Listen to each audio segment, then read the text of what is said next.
Ladies and gentlemen, welcome back from lunch and from the your return of your thoughts from the great presentation Dr. Salvo just provided. And we are going to have a panel discussion on a topic that is, I'm sure, is very close to heart to everybody present. That is blockchain development and standardization. So we'll hear from four industrial experts and experts representing government agencies when it comes to regulations. And we will all benefit from their insights and wisdoms. Without further ado, I'm going to take a seat.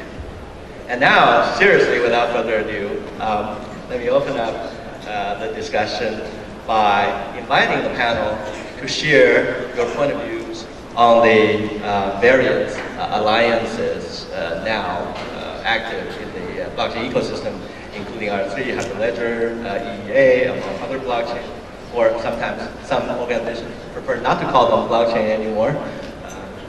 Corda is supposed to be a distributed ledger. So, what do you think? Should I would invite my immediate neighbor, Alex, to start. Thank you so much. Alex Batman. I've been privy and very privileged to participate in a number of consortia from the build-up of R3. I was working for UBS at the time and was a founding member. As BNY, I helped to set up the Enterprise Ethereum Alliance and served on the board. We're also a member of Hyperledger and Trusted IoT Alliances. A few alliances. And I think there's a natural conclusion that a network effect set of businesses, such as blockchain businesses, require a network. It sounds like an obvious thing. Networks require standardization and people to participate. So I think it's impossible to get this job done without consortia and the networks. I think the biggest question is going to be where we will end up in 50 years' time. Are we going to be using a single protocol stack, HTTP protocol stack, or we're going to have multiple different protocol stacks and different networks? And that's kind of an open question. We don't know where we're going to end up there. But you know, it's certainly the. I personally favor the open source solutions, and pretty much all the consortia are open source. And we started the Enterprise Ethereum Alliance about last year. I was here in Shanghai and kindly invited by a host here, and I saw this huge amount of talent in the Ethereum community, and it made complete sense to me to take the work and be inspired by it, and then create a new body, Enterprise Ethereum Alliance, to effectively standardize changes we need to make for the enterprise, but work alongside and always be pegged to the Ethereum Foundation specifications. So, so that's been pretty exciting. Thank you. May I invite Samson to comment on that? 大家好，我是 Samson Mo 苗永成，Blockstream 的 CSO. So I guess English. I think there's a lot of great things going on right now with the consortiums and alliances. There's the Ethereum Enterprise Alliance, Monero Enterprise Alliance, and a lot of these people are bringing more awareness of the technology to the greater public, so it's definitely a good thing. For Blockstream, one of our major projects is the Elements platform, which is an open source project, which we're contributing to, but it is driven by strong federations, which is sort of a consortium of sorts of similar types of companies. And I think that's a really interesting way to drive things forward as well in terms of bringing people together to operate the blockchain together. Yeah, well, these different, for lack of a better word, schools of thought around the blockchain technology coexist in the near future. We see various approaches to eventually address the challenge posed by these rivaling systems. One is national government in different countries having driving standardization and to optimize the ecosystem development. In the meantime, there are technical approaches to efforts to address the connectivity between different networks. So this will lead us into the next topic of interest. I invite Dr. Gibb to comment on, to share with us the experience of Australian government and the ecosystem in driving standardization. Thank you, Vincent. I'm a barrister and I'm also a lecturer at the University of Technology in Sydney. But my role here is to talk about the role that Australia is taking as the Secretariat for the exploration of whether standards should be imposed on blockchain. And my particular role is to head up the smart contracts team. And I also, in conjunction with Germany, am heading up the way that the ISO is exploring smart contracts. And I'm the legal head on that, not the technologist. To answer the question that you posed in relation to the consortia and the way these different organisations work and what that means for standards, it actually raises tensions and paradoxes because there are brilliant organisations and brilliant minds, like the people here today, who are developing ways that we could use blockchain, but what standard says is we don't want anyone excluding others because of the way they develop it. So that's all about market liberalism and keeping the market open. We want interoperability to be encouraged, but the paradox or the tension is that sometimes what is being created is perfect or brilliant or good enough, and so to in any way undo that work or to try and reinvent something when it, by default something great has been created is actually, it's poor standardization. So as a matter of philosophy, I think it's really important for all of us to keep in mind that we don't want any one developer to own what it's going to look like. And I think the best thing about standards is that it can actually create a reputation for blockchain. If Standards Australia says this is fit for human consumption, it will change the perception. And if the ISO says, and here are some standards, and if you follow these, you will encourage and enable interoperability, then I think that's better for everyone in the community. So it is going to be about collaboration, even though we're highly competitive commercially. Thank you. Mr. Zhou, from China. 看来只能是我一个人用这个中文来说了。首先是非常高兴参加今天这个会，我是工信部标准院的。今天咱们拍的这个环节呢，主要是谈全球的区块链发展区块链和标准化的发展趋势。关于前半部分的话题，区块链的发展趋势，从上午到现在，大家已经谈了很多。我想着重谈一下，就中国在区块链这一块的标准化的最新进展，还有我们的想法和下一步的这个考虑。我们多年的经验告诉我们，标准化在整个生态构建当中，它发挥了非常关键和基础性的作用。从云计算、大数据啊、物联网这些标准化功能来看，它都发挥了一个引导的作用。我们不是说这个引领。那么对区块链来讲呢，也是同样的问题。我们就是希望通过标准能够引导区块链它的正确的发展。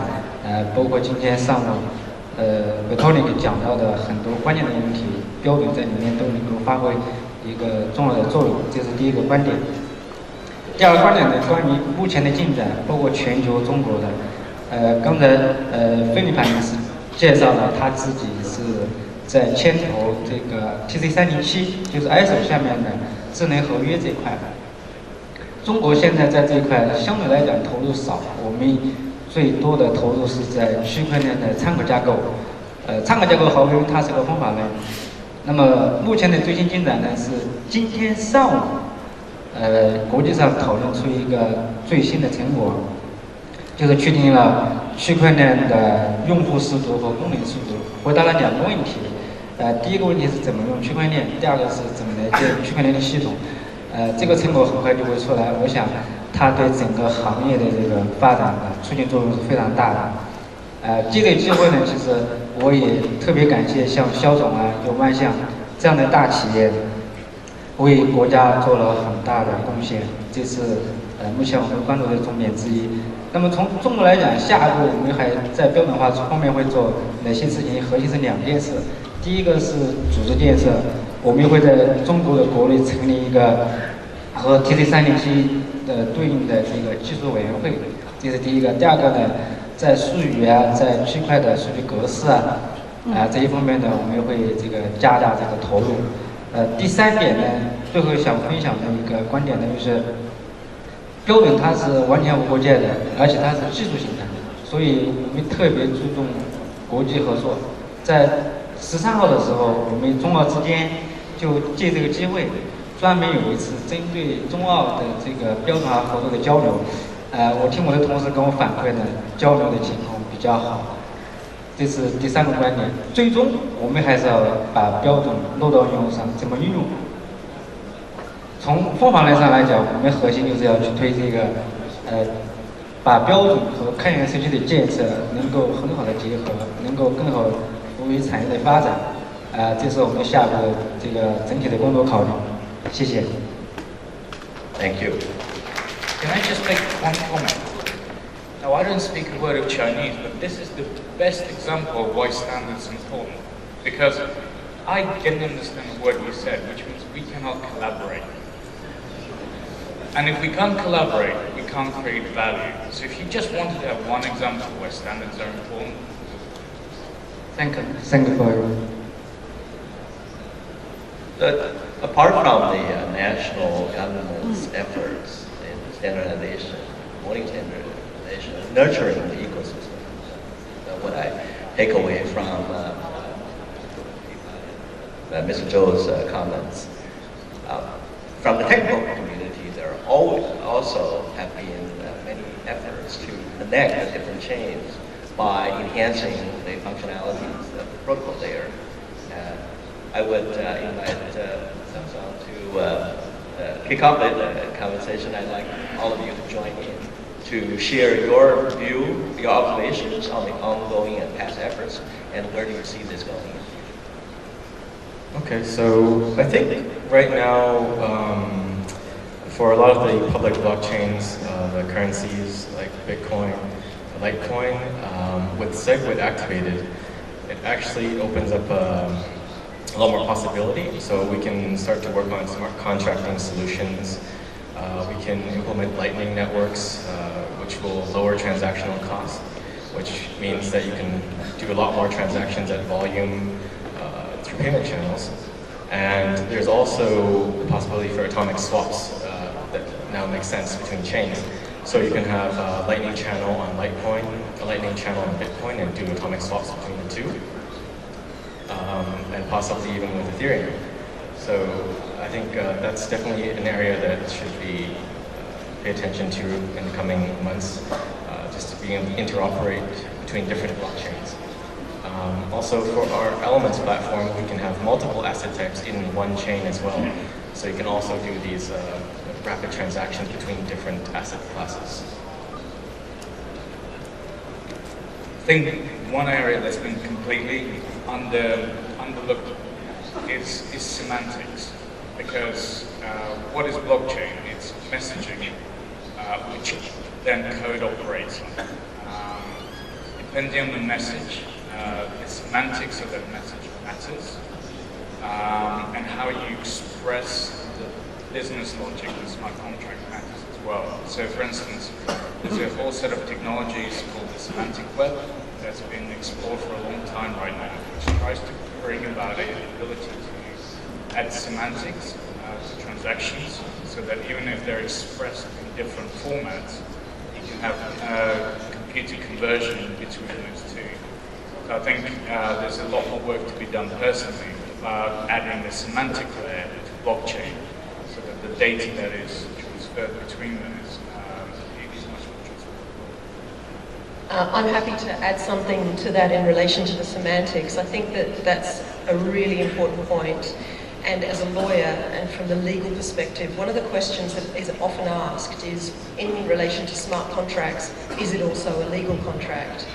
And the only way, thank you very much, the only way to answer that question is to understand the semantics of it. If you know what the code is, if the code is law, you need to be able to understand the code to know whether or not this is a legal contract. I will say, I think much of the discussion about whether it's a legal contract is a distraction. And if anybody wants me to really have a long legal discussion about that, I'm happy to. Just come to Sydney, I know a great bar, we could talk about it for hours. But what I wanted to say in relation to that is that human beings contract with each other all the time without asking the question, is this arrangement a legal contract? That's at the heart of the distraction. The two really important things we need to keep an eye on when we talk about the interoperability of blockchain across languages, different semantics, different semantic rules, and different ways of expressing code, is that it's very difficult to find out in different jurisdictions whether the intention of the contract, the intention of the parties, relies solely on the code, or can things that were said outside of the code also matter. So for example, in Australia, if you enter into a contract with someone, the contract is the expression of intention. You have to show something like fraud, duress, misrepresentation outside of it in order to then attack the quality of everybody's arrangement and contracting. And then one more deep layer on that, which is worth just discussing, is the idea that across different jurisdictions people have different ideas about obligations that arise even when it's not a legal contract. So if somebody says to me, this smart contract is not a legal contract, it doesn't mean there aren't obligations created by that arrangement that the law would enforce. So with all of that language hanging around this, there are a lot of questions for all of us to think about when we ask the question, is that smart contract a legal arrangement or a legal contract? So what I'm hearing is that beyond the legalese, beyond the idiosyncrasies of our various legal language, which is deeply historical and cultured, there is a possibility, and maybe it's a worthy effort, to build a sort of a blockchain semantic Esperanto, so to speak.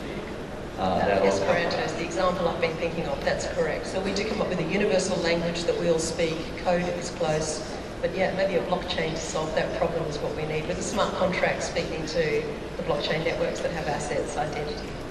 Esperanto opens up new questions as well, because for all its lofty aspirations of being a universal language, we know that Esperanto was actually invented by one man. With blockchain semantic layers, we're talking about an open source community effort. How do we know whether it will go in the way of the effectiveness of Esperanto, a unified front of Esperanto, while sustaining the energy of open source community, not becoming a Babel tower of a different kind? Yeah, to speak to that, what we're doing with the standards project is we've got 17 countries working just on the smart contracts work, and of course now we've got the benefit of a great rapport and dialogue happening with CESI in relation to what's being done here in China, which is very exciting. We've also got the European Commission and SWIFT, and we've created 16 different use cases to discuss these issues so that we can try and give some practical language and meaning to what a smart contract might mean across different blockchain use cases. And then the question will be, what does that mean for trying to create interoperability? But I would urge over-standardization because, look, if you speak two languages, I now need to have an interpreter. So I'm having to pay one way or another for an interpreter. It's an extra expense. Therefore, for an optimization theory, it makes sense to all speak one language. The problem is, once we speak all one language, it's impossible to innovate quickly. So whilst there's an efficiency gain in standardization, actually there's an agility loss with over-standardization, and we must never give up the agility aspect of it, because otherwise we have dogmatic systems that fail to adapt to changing environments. Yeah, I think, Alex, you have a great point. We often underestimate the importance of spontaneity in technical thinking, and a lot of the inspirations are actually come in very spontaneous way, that they're agile ways. That is one thing. 其实我有个问题，因为现在这个大家知道现在在技术层面上啊，区块链有不同的语言，同时也有不同的平台，像以太坊啊，像那个Happy Ledger，还有像这个比特币啊，这样有很多种。那么未来呢，毫无疑问，我们希望它是能够在技术层面上能够实现一个标准化。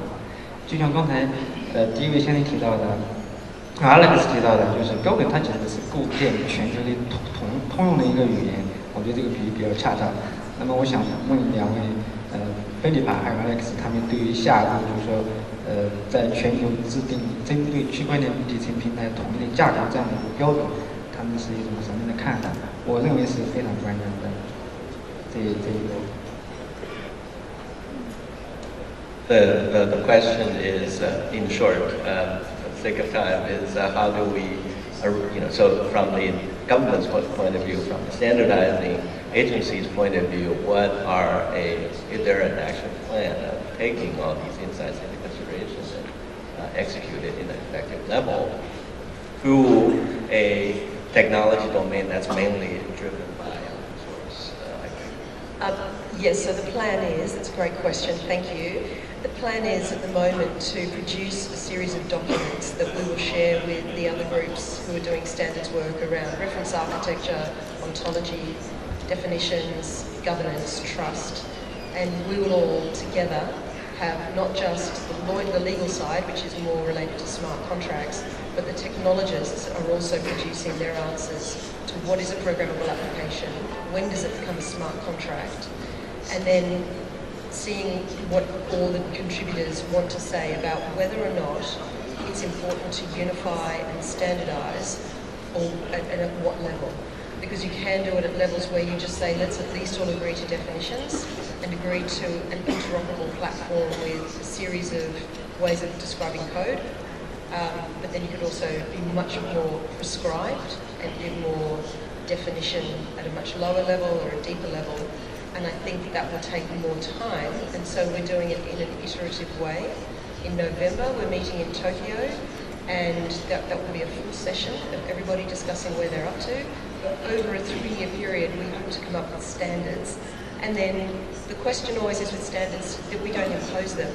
It's up to people to choose. We're not imposing regulation, we're just imposing standardization of those key areas around governance, trust, definitions and smart contracts. Thank you. No. Yeah, just kind of, I'll speak on behalf of EEA, and I'm trying to take a bottom-up approach with EEA. What does that mean? It means that we actually consider the code to be the specification. So we take the Ethereum Foundation's code base, that is the spec.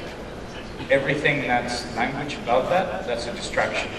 It might help to describe what the code does, but really the only time we concern ourselves is when we change the code that's written by Ethereum Foundation.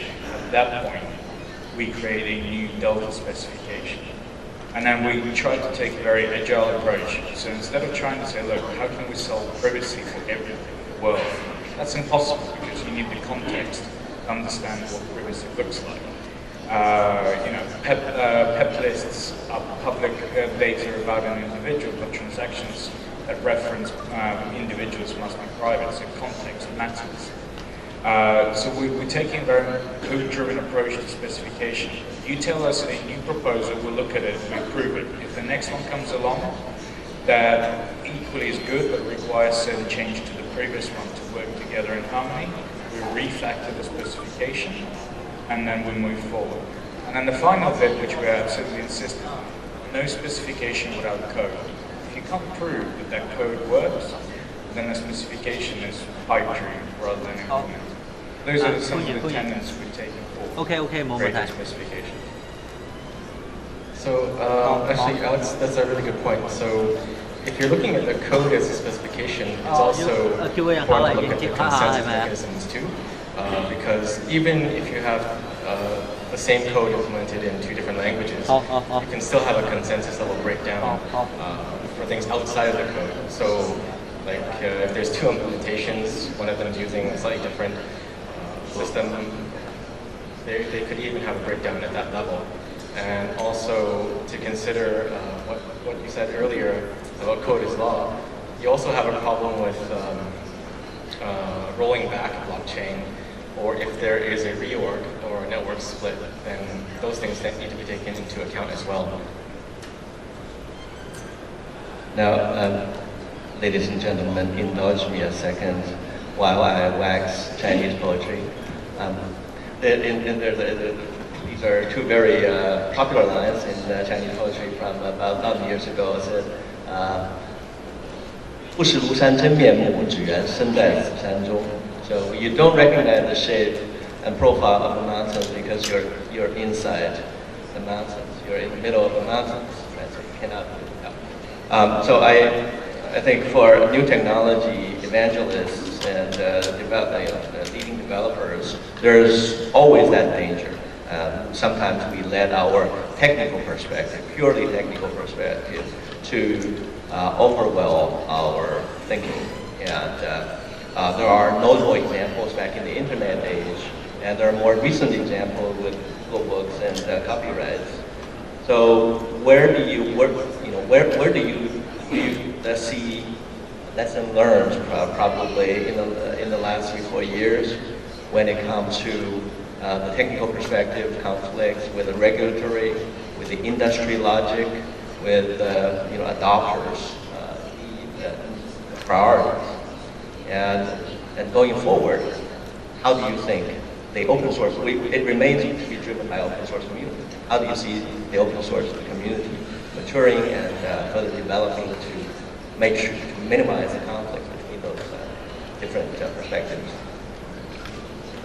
I'm happy to go first. I don't really want to try and speak to the second part of your question about the open source and where that will go, because that's outside of my expertise. But just in relation to the first half of your question, which was about this perspective, lessons learned over the last 4 years, how can we see the shape even though we're inside the mountain? I think it's important to note that blockchain and cryptocurrencies have proven very susceptible to attacks on their reputation. They're really robust in the face of really weird election choices around the world and decisions to leave certain economic communities. But for some reason, these cryptocurrencies are really volatile when their reputation is attacked. And I think that that's really important for the technologists to keep in mind, that you need to ensure that the user experience makes sense, has a bit of predictability, reliability, and you feel as though you can discuss what you want to create, which is so fantastic and inspirational, and then capture a sense of calm amongst your regulators, your government, and your consumers, who may not be as technically capable, but who know the law very well and who know their rights and want to know how those play out in that experience. So I think moving forward, there's a very strong argument, and we're in a sweet spot where right now we can, as friends, talk about this, discuss it, and try and come up with something that is quite a unified approach to at least explaining what we're all doing in a way that is understood by the users who are going to be adopting this. So lessons learned. Humanity above technology, always. What do I mean by that? A lot of people talk about code as law, but we've seen with the Ethereum Foundation, when the DAO hack happened, ultimately it was humans who made the decision to effectively change the course of code, and then there were two communities that created it. And a lot of people said, look, see, centralized governance, Vitalik, God, Omnifather, has made a decision and now everybody follows. How is that any more democratic? But there is a big difference. When everything's in the open and there's a light being shown on what's happening, Vitalik didn't make that decision on his own unilaterally and just roll it back. There was a large amount of discussion and there was an orderly divorce. The two communities split, creating two different networks. And that's the difference. It's not about not having governance, but the way you govern in the future with higher transparency enabled by blockchain technology, making ultimately better decisions and less nasty divorces when things do happen. I do think that's a social evolution we've never seen happen before, and it's something fundamentally profoundly different. 其实我想分享一个观点，其实刚才我们讨论的似乎有点上升到哲学这个层面的问题啦。技术和应用它是永远是相辅相成的，而且都是在不断的前进。比如说今天上午维塔尼克提到的相互操作、像隐私保护，不仅是区块链的问题，运算到现在已经8年过去了，大家还是在讨论互操作、讨论可抑制、讨论可靠性，还是这些问题。因为应用在发展，技术在发展，必然会产生新的需求，所以我觉得在技术层面上这个不奇怪。这是第一个观点。第二个观点呢，我觉得我们也很欣喜的看到，因为像我的话，可能接触区块链只有1年多的时间哈，但是我看到技术在快速的发展，应用在不断的成熟。像今天下午第一个讲的一个话题，全球的这个工业的数字化转型，我觉得里面的市场空间是非常大的。这就是看大家选择什么样的方式，你是什么样的预期进入这个行业去做这个你的应用。从我们来讲呢，当然非常希望能够和我们业界这些大的企业共同把我们自己的生态构建好，同时呢，在全球的一个比较好的一种合作的模式和机制。标准化运营它是一个比较好的手段，但它不是目的。我们推中国的标准也好，国际的标准也好，最终的目的是为了营造全球的生态，促进发展，不是说做标准来去阻碍或者是约束，或者是说是去限制这种技术上的创新和这个应用的发展。这是我的针对最后一个 topic 的一个观点。So some of the lessons learned, I think, would be that security and stability are of the utmost importance, because without that layer, it's hard to build anything on top of it. So smart contracting, no matter how much you do there, it'll all fall apart if the base layer breaks down. And I think what you're talking about with the DAO hack is also relevant too, because if there's temptation to roll things back, then that's also very problematic for stability. So you make a transaction, but then because of some unforeseen circumstances, it's rolled back. And then whose responsibility is that? And I think that's where it starts to get muddy. So immutability is something that we have to take very seriously, and I think part of that is understanding how these consensus level systems work. In that you have to opt in to the set of consensus rules, and if you want to deviate, then it's typically that you will exit the system and fork the community or fork the chain. But it's important that people understand how consensus works. Consensus is not that some people voted on something and everyone follows along. Consensus means that there is almost universal agreement, and then you can move forward. In terms of the open source community, I think we'll always see that leading the way, just because open source development, you have hundreds of developers looking at the code, and they're all critiquing very aggressively, making sure everything is secure. And for these consensus systems, that's probably the most important thing, because if you suffer a hack, then you're in big trouble. So some of the more important projects out there, like Bitcoin and Litecoin, they've been secure for since inception, and they've never suffered any protocol level breaches. And I think that's a showcase to the testament to the strength of the open source development community. Samson, it's truly great that you touched upon my next topic. You basically covered my next topic. I'm going to invite everyone to comment on the quote-unquote unprecedented status of blockchain and emerging technology, whose standards, whose common industry practices, and whose technical trends are not dictated by a number of multinationals, but by open source community. But you touched upon that. But come to think of it, this is pretty unique, right? In the old time, before the early 21st century. Most of the standards in telecom, in broadcasting, in electronics, they were dictated by a small number of multinationals. So the negotiations, as in standardization, inevitably some kind of some version of game theory will come into play, or some kind of dilemma, prisoner's dilemma, or free man's dilemma. Now, but with blockchain, this is all different. So I would invite the rest of the panel to comment on that as well. The thought that Samson initiated. But how did this affect the standardization process? How do you keep the energy, keep it? I think, Philippa, you brought up a good point. My understanding of your previous observation is that we need to strike the right balance between the disruptive and the consumer expectation or industry expectation. So, how do we, while the standardization still is very much associated with the community development, how do you see that the standardization being done differently? Protocol, in voting, in process, as from the previous iterations of standardization?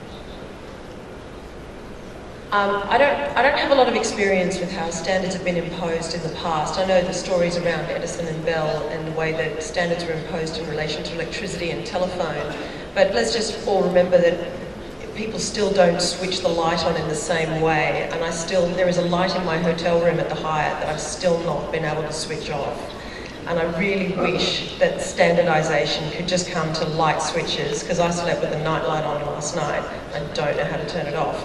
Now that's a user experience story, and I think for blockchain, what's going to happen, the way I see it, even though it's really hard to predict, is that standards will take a light touch and have documents created that are not imposing standards, but that are just describing potential standards, alongside the development of blockchain use cases that will demonstrate where the weaknesses are, if any. And if there's no weaknesses, then we don't need standards, but we can at least have documentation that people can draw upon in a language they understand, that then puts some meaning around why the standards aren't imposed, but what aspects of it can be relied upon.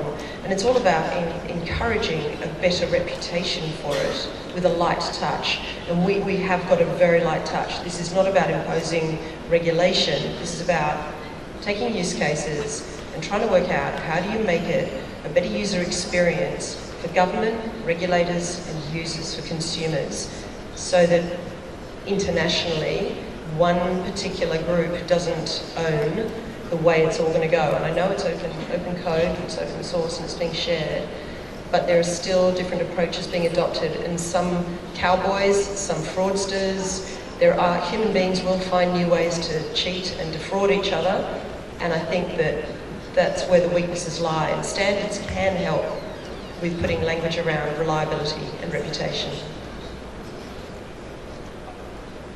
Agree. The kind of the view I have is open source is a scaling solution to the problem of complexity.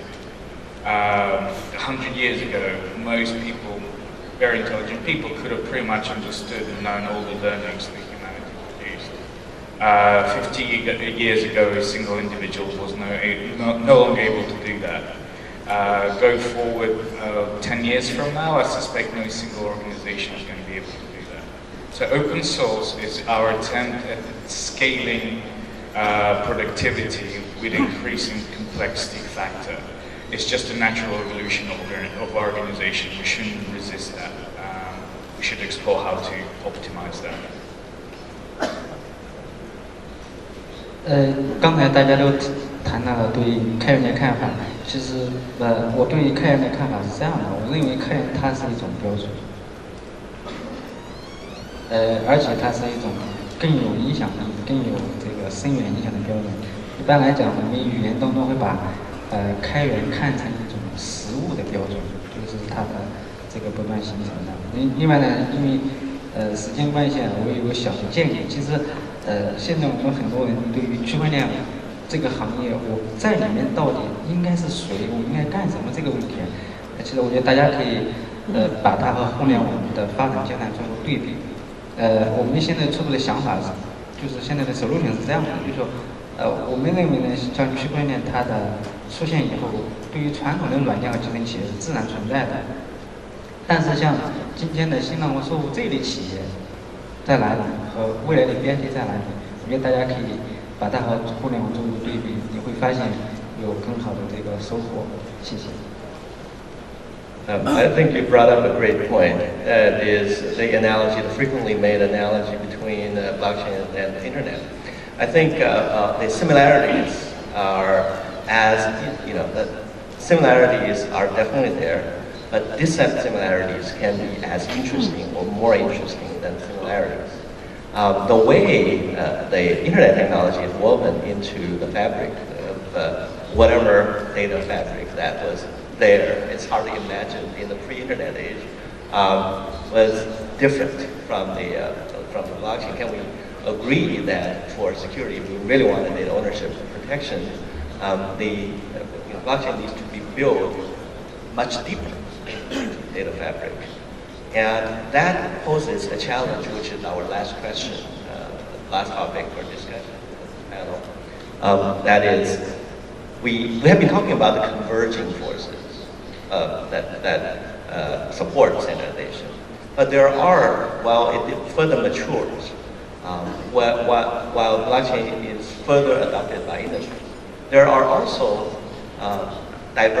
force of divergence, exactly because the blockchain is so deeply woven into the data fabric, it's so tied up with application, including the optimization of the technology itself. When blockchain is embraced by industry, some industries will find low latency and performance a lot more important, while others will find the data safety tantamount. And there are other challenges, for example, the quality of the smart contract. And how do we handle in the standardization process, as friends of the blockchain, how do we handle forces, inevitable forces of that? Actually, that's a good problem to have, right? Because people are serious about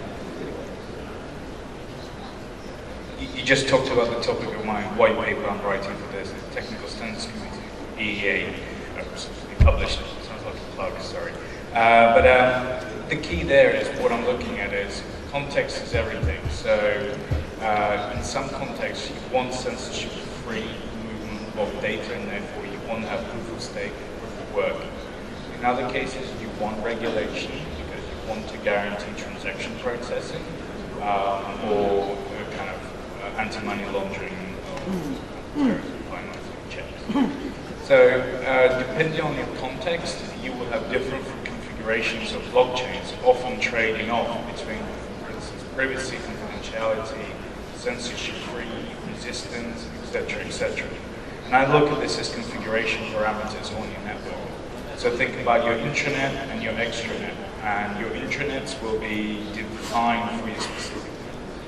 And you will be kind of twisting dials. In one case, you need high performance, but you're okay to be regulated and censored. In other ones, actually censorship-free is much more important. On that one, then you give up performance because voting is always more expensive than centralized settlement. But if we have common semantics, so that information can flow between these different platforms, but then be executed for that particular context in a common way, or as common as we can make it, then that's to me the key. So again, respecting the differences, but making information flow in the semantics of information flow be as similar as we can in order to facilitate interoperability and reduce cost friction to interoperate. I would say, from my perspective, one of the things I've discovered over the recent months and the last 2 years that I've been trying to work out how to conceptualize blockchain as a lawyer, particularly a trusts lawyer, not a contract lawyer, which is ironic, but anyway, we won't go there. But as a trusts lawyer, what I find I'm doing more and more is going back to the fundamentals of how humans interact and how we contract and what our behaviours are. So there's law in action and then there's law in books. So for me, smart contracts are more like law in action. That's just human beings, how we behave. And I think there's a lot to be said for just remembering at all times how we've always got on in the analogue world and think about the problems created by the internet. So who we all were back in 1960, I wasn't born then by the way, just to make that clear. But back in 1960 who we were was very different to who we were in 1990 or 2000 because of the internet. The internet created some problems and I think we all need to keep in mind and make it very clear and explicit to the rest of the non-technical community that we're inviting them to embrace what we're doing. We need to remind them blockchain solves some fundamental problems created by the internet, and the internet is not going away. So let's solve those problems because for the first time we are seeing the end to double spending. We can trust because of reputation. Trust can be managed by cryptography in a more trustworthy way. These are important, but I find myself constantly going back to the fundamentals of what I learned at law school to analyse what that means and the fundamentals of how we get on as humans to find out what matters.